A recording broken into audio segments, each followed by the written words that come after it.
2015 সালে ঢাকা-চট্টগ্রাম মহাসড়কের কুমিল্লার 14 গ্রামে পেট্রোল বোমা হামলা ও কাভার্ড ভ্যানে অগ্নিকাণ্ডের ঘটনায় হত্যাসহ 3 মামলায় বিএনপি চেয়ারপারসন বেগম খালেদা জিয়াকে অব্যাহতি দেওয়া হয়েছে।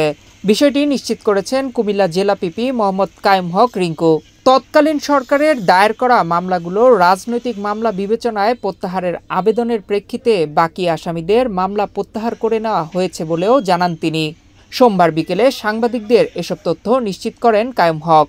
খালেদা জিয়া সাবেক প্রধানমন্ত্রী, বিএনপি চেয়ারপারসন, ওনার বিরুদ্ধে তৎকালীন স্বৈরাচার শাসক শেখ হাসিনার নেতৃত্বে কুমিল্লায় 3টা মামলা হয় 14 গ্রাম থানার অধীনে। প্রথম মামলাটা হয় আপনার 25/1/15-তে। ওয়ালটন এখন দেশের সীমানা পেরিয়ে পৌঁছে গিয়েছে 50টিরও বেশি দেশে। ওয়ালটন, ঘরে ঘরে, বিশ্বজুড়ে। সেই মামলাটা বিশেষ ক্ষমতা আইনের 15-3-25-D। এই মামলাটা ঢাকা-চট্টগ্রাম হাইওয়ে আপনার হায়দারপুর পোলের সামনে একটা ঘটনা দেখায়, এটা ম্যাডাম সহ 32 জনকে এটা আসামি করে মামলা করে এবং 10-15 জন অজ্ঞাতনামা। সেটা তদন্ত হয়, তদন্তে ওনারা পুলিশ চার্জশিট দাখিল করে। পরবর্তীতে মামলাটা রেডি ফর ট্রায়াল হয়ে বিচারের জন্য অতিরিক্ত দায়রা জজ প্রথম আদালতে যায়। সেখানে ওনার পক্ষে ডিসচার্জে প্রেয়ার দেওয়া হয় এবং ডিসচার্জে প্রেয়ারের প্রেক্ষিতে মাননীয় আদালত সকল কিছু বিবেচনা করে ওনার এই ডিসচার্জে প্রেয়ারটা মঞ্জুর করে এবং খালেদা জিয়াকে এই মামলার দায়ের থেকে অব্যাহতি প্রদান করে। এটা হলো একটা মামলা। পরবর্তীতে এই মামলা যখন ব্যর্থ হলো স্বৈরাচার শেখ হাসিনা সরকার, পরবর্তীতে ওনারা 14 গ্রাম জগমোহনপুরে একটা পিকনিক বাস চট্টগ্রাম কক্সবাজার থেকে এটা আসছিল। এটা জগমোহনপুর এই নামক স্থানে এই আওয়ামী ফেসিস্ট এবং তারা দোসররা গান পাউডার দিয়ে বাসে আগুন ধরিয়ে দেয় এবং বাসটা আগুন লেগে এখানে 8 জন লোক মারা যায়। বাসের যাত্রী 8 জন মারা যায় এবং সেই মামলায়ও দেখা যায় প্রথমে মামলা করে 56 জন, অজ্ঞাতনামা 15-20 জন। সেখানে ম্যাডামের নাম ছিল না। আপনারা জানেন সেই ঘটনার যে তারিখটা ছিল আপনার 3/2 এবং ওই 3/2-এর ঘটনায় ম্যাডাম বালুর ট্রাকে গুলশান অফিসে রোড ফর ডেমোক্রেসির যে প্রোগ্রাম দিয়েছিলেন সেই প্রোগ্রামে ওনাকে বের হইতে দেওয়া হয়নি। ওনাকে বালুর ট্রাকে বন্দি করে রাখা হয়েছে, ওনার গ্যাস পানির লাইন সব কিছু বিচ্ছিন্ন করে দেওয়া হয়েছে। ওই তারিখেই এই জগমোহনপুরের এই ঘটনায় ওনাকে 8 মার্ডারের এই হত্যা মামলায় সরকার, তৎকালীন এই ফ্যাসিস্ট সরকার, ওনাকে রাজনৈতিক প্রতিহিংসার কারণে ওনাকে চার্জশিটে অন্তর্ভুক্ত করে।